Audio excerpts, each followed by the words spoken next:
You might not say it out loud, but you know exactly what it feels like to come alive when you're alone. There's a strange comfort in seeing plans get canceled, a quiet relief in not having to talk, and a deep calm that settles into you the moment you're finally in your own space. Most people wouldn't understand this, but you do. And deep inside, you've always wondered why silence feels like home. Why solitude doesn't drain you, it restores you. Why being alone often feels more honest than being surrounded by people. The truth is, your love for solitude isn't weird or antisocial.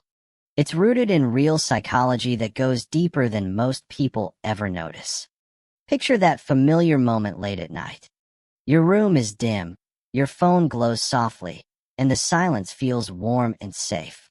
It's a moment you wish could last a little longer.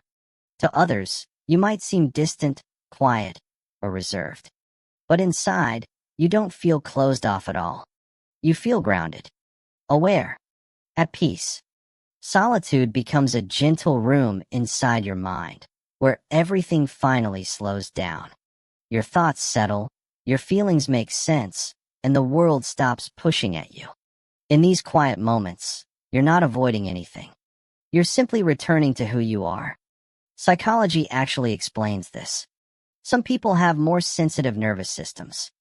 They feel things more deeply, notice details faster, and absorb emotional energy from the world around them. Crowds, noise, and chaotic environments overwhelm their brain faster. So solitude isn't an escape, it's a reset. There's also a difference between introversion and solitude seeking. You might enjoy people, but you recharge by being alone. And inside your brain, there's a system called the default mode network, which becomes active when you're in deep thought or quiet reflection.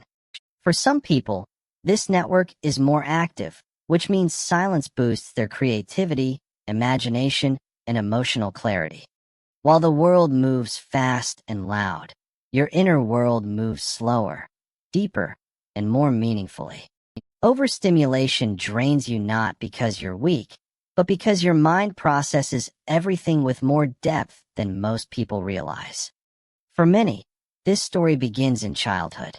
You might remember choosing the quiet corner instead of the loud group, not because you were shy, but because it felt comfortable. Maybe adults told you to speak up or be more outgoing, and you tried. You pushed yourself into noisy spaces and tried to fit into expectations that never felt natural. But no matter how hard you tried, something always felt off. Deep down, you knew you felt most like yourself in the quiet, reading, drawing, daydreaming, or simply thinking. Eventually, confusion turned into clarity. You realized solitude wasn't a weakness or a phase. It was the space where your mind breathed. Accepting this felt like finally exhaling after holding your breath for years. People misunderstand solitude all the time. They think being alone means being lonely, when the truth is the opposite. Solitude isn't emptiness, it's emotional recovery. It's where your thoughts straighten out. It's where your emotions stop fighting for attention. People only see the silence around you. They don't see the richness inside you. They see stillness, but not the understanding that grows from it. They may assume you're distant, uninterested, or cold, when in reality, you simply move on a different emotional frequency. Your need for space is not avoidance. It's self-awareness. It's how you stay balanced. And if you look closely, you'll see that solitude actually gives you strengths many people wish they had. It sharpens your emotional intelligence. You understand feelings, your own and others, with surprising accuracy. Your creativity flows best when you're alone, because your thoughts finally have room. You notice small details others miss. A tone of voice, a small shift in energy, a pattern no one else picked up on.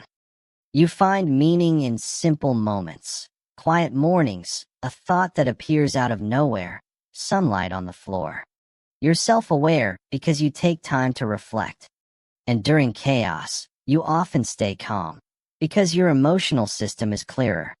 These strengths show up in everyday life too. You sense when something feels off, You give thoughtful advice, and you build deep connections instead of wide ones. But the world doesn't always make this easy. Society often praises loudness, confidence, and constant activity. You've probably heard people say, "You need to get out more," or "You're too quiet." They assume being loud means being strong. They assume quiet people are hiding or missing out. This creates a conflict inside you. You want peace, yet you feel judged for choosing it. You want space, yet people expect you to explain it. But your quietness isn't a problem. It's a reflection of how deeply you feel and how carefully you live. What you're protecting when you choose solitude is something important. You're protecting your nervous system from overstimulation, from environments that drain you too quickly. You're protecting emotional wounds the world didn't see happen. You're protecting your sensitivity to noise, conflict, and unpredictable energy. You're protecting your trust, something you don't give easily, because you feel connections deeply. This isn't avoidance. It's wisdom. It's knowing what keeps your inner world stable. People often think solitude means living a small life, but your world is far from small. Your mind is full of landscapes, ideas, memories, dreams, questions, reflections. You can sit in silence and feel more alive than someone standing in a crowd. You experience life from the inside out. You don't need noise to feel something. You don't need crowds to feel connected. Your fulfillment comes from clarity, imagination, and depth. Imagine yourself standing near a window. Outside, everything is moving fast. Cars rushing, people hurrying, voices mixing together. The world feels chaotic. But inside, you're still. You breathe slowly. You feel calm. And in that moment, it hits you. Your peace is not a flaw. It's your quiet power. The world is loud, but you don't need to be. You don't have to match the noise to matter. Many myths about solitude fall apart when you look closer.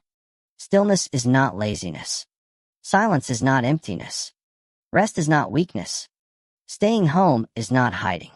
True productivity comes from clarity, not constant movement.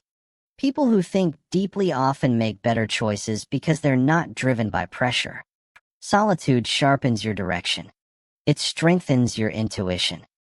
It helps you see what others overlook. And you carry strengths you rarely acknowledge. You're loyal to the people you trust. Your intuition is strong. Your emotional depth is uncommon in today's fast world. Your thoughts have layers most people never reach. These traits don't make you strange, they make you rare.